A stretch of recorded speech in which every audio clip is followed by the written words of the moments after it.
How's it going, everyone? Welcome back. Hope everyone is having a lovely day. So, Ohio State.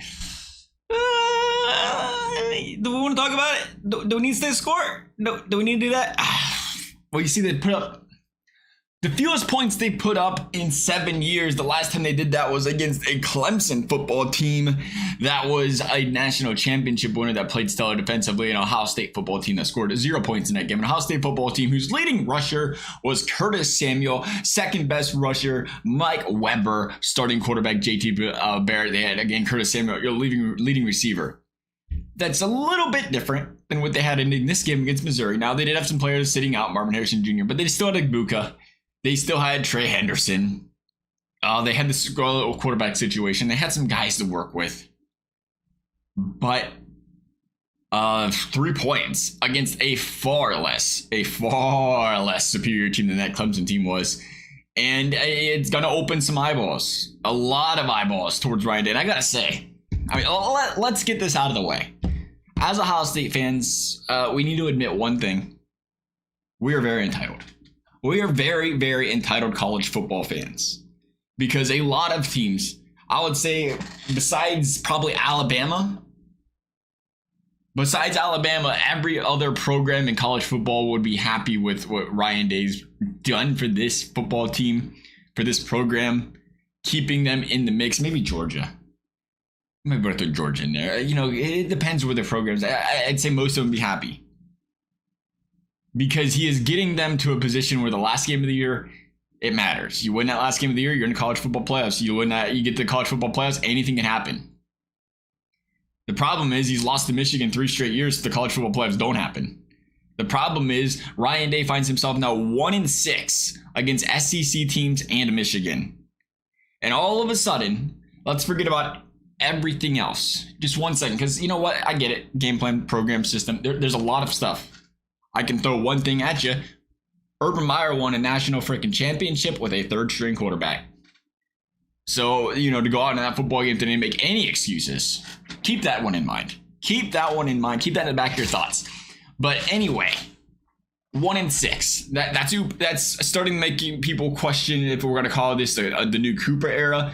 I was just thinking, is this the new as a Bengals fan, are we looking at the new Marvin Lewis? He's going to put you a competitive team on the field. He's going to win you football games, and you should be grateful for that. You should be happy that you're going to get that. He's going to get you to the playoffs quite frequently. He's going to get you to a position to succeed almost every year. But when the big games happen, when the lights shine the brightest, losses happen.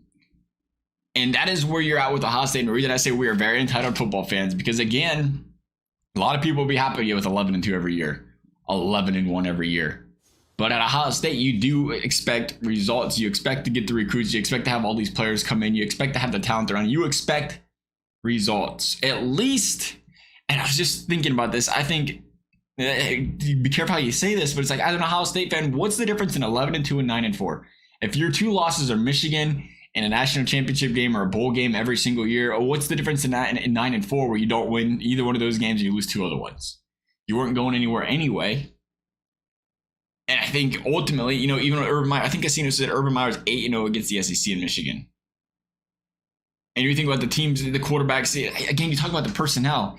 And I think what Ryan Day, again, I wasn't going to go down this route, but I feel like it's been kind of brewing into mind. What Ryan Day's lacking here is, I think it's a system. It's the identity. It doesn't feel like this team has an identity where, if the quarterback goes, it feels like he wants what Ryan Day wants. And this is a great thing because it brings in so many talented quarterbacks, so many talented wide receivers. He wants an NFL ready type of system. He wants an NFL ready pocket passer. He doesn't want a quarterback that scrambles. He doesn't want to, venture away from that. We've seen that with Stroud. We've seen that with Haskins there for a bit. We've seen it with Justin Fields. Again, Justin Fields had more rushing yards in 3 freaking games. Chicago, dang near the entire career at Ohio State.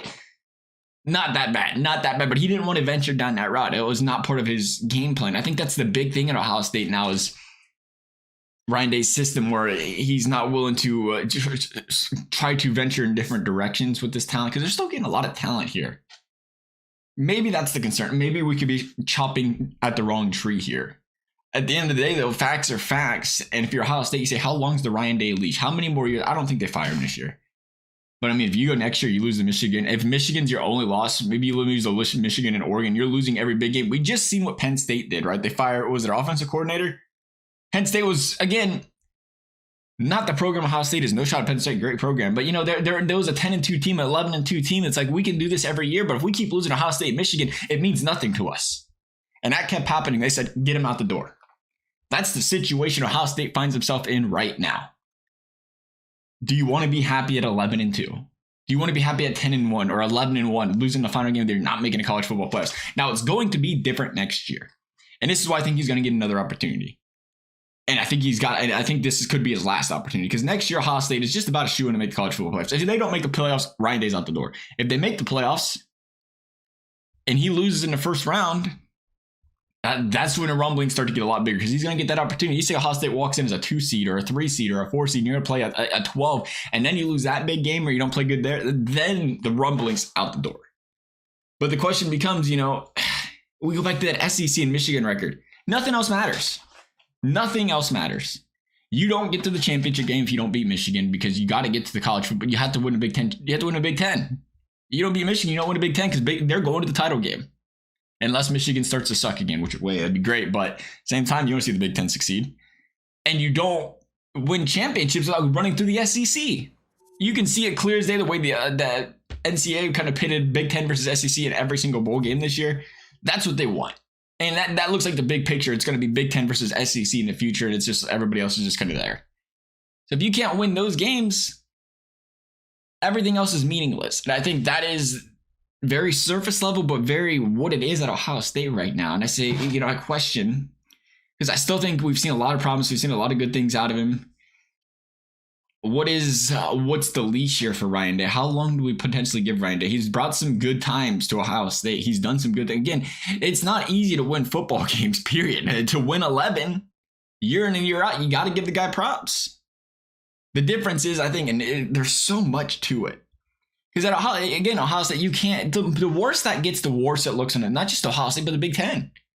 Well, what if it was 1-8 and 1-9 against the SEC? And the rumblings is this is supposed to be the leader. This is supposed to be the king of the Big Ten. There's two conferences: the powerhouse, the SEC, and the Big Ten. And your powerhouse team of the Big Ten cannot win the big games. They can't beat the SEC. Not a good look for the Big Ten. Not a good look for Ohio State. You know, as far as recruiting in the future goes, it's just there's a lot to digest of it.